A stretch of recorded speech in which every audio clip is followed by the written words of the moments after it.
Esra, chapter 6. King Darius then issued an order, and they searched in the archives stored in the treasury at Babylon. A scroll was found in the citadel of Ecbatana in the province of Media, and this is what was written on it. Memorandum. In the first year of King Darius, the king issued a decree concerning the temple in Jerusalem. Let the temple be rebuilt as a palace to present sacrifices, and let its foundations be laid. It is to be 90 feet high, 90 feet wide, with 3 courses of large stones and 1 of timbers.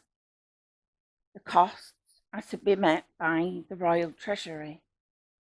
Also, the gold and silver articles of the house of God, which Nebuchadnezzar took from the temple in Jerusalem and brought into Babylon, are to be returned to their places in the temple in Jerusalem. They are to be deposited in the house of God. Then Tatana, governor of the Trans-Euphrates, and Shethbazana, and you, their fellow officials of that province, stay away from there. Do not interfere with the work on this temple of God. Let the governor of the Jews and the Jewish elders rebuild this house of God on its site. Moreover, I hereby decree what you are to do for these elders of the Jews in the construction of this house of God. The expenses of these men are to be fully paid out of the royal treasury from the revenues of the Trans-Euphrates, so that the work will not stop.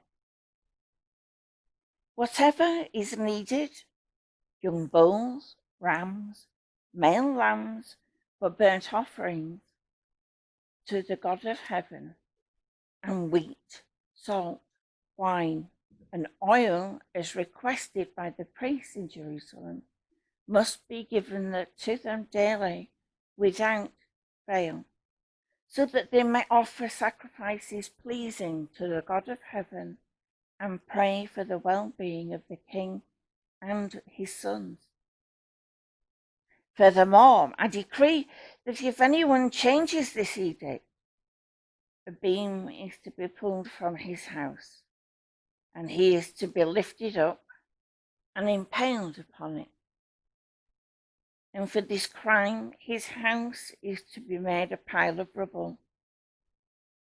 May God, who has caused his name to dwell there, overthrow any king or people who lifts a hand to change this decree or destroy this temple in Jerusalem.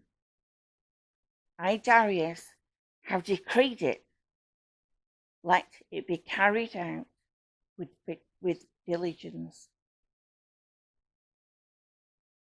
Then, because of the decree King Darius had sent, Tatana, governor of the Trans-Euphrates, and Shethar-Bozana and their associates carried it out with diligence, so that the elders of the Jews continued to build and prosper under the preaching of Haggai the prophet and Zechariah, a descendant of Iddo.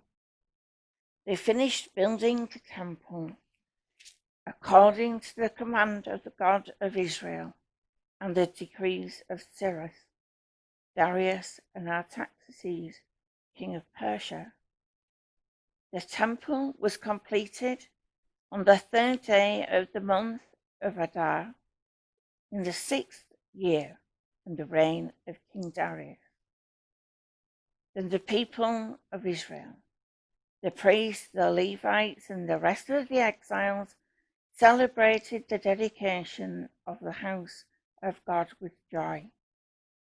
For the dedication of the house of God, they offered 100 bulls, 200 rams, 400 male lambs, and a sin offering for all Israel, 12 male goats, one for each of the tribes of Israel.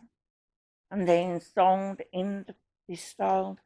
the priests in their divisions and the Levites in their groups for the service of God at Jerusalem, according to what is written in the book of Moses. On the 14th day of the month, the exiles celebrated Passover. The priests and the Levites purified themselves and were all ceremonially clean. The Levites slaughtered the Passover lamb for all the exiles, for their brothers the priests, and for themselves. So the Israelites who had returned from exile ate it together with all who had separated themselves from the unclean practices of their Gentile neighbors, in order to seek the Lord, the God of Israel. For 7 days they celebrated with joy the feast of unleavened bread, because the Lord had filled them with joy by changing the attitude of the king of Assyria, so that he assisted them in their work on the house of God, the God of Israel.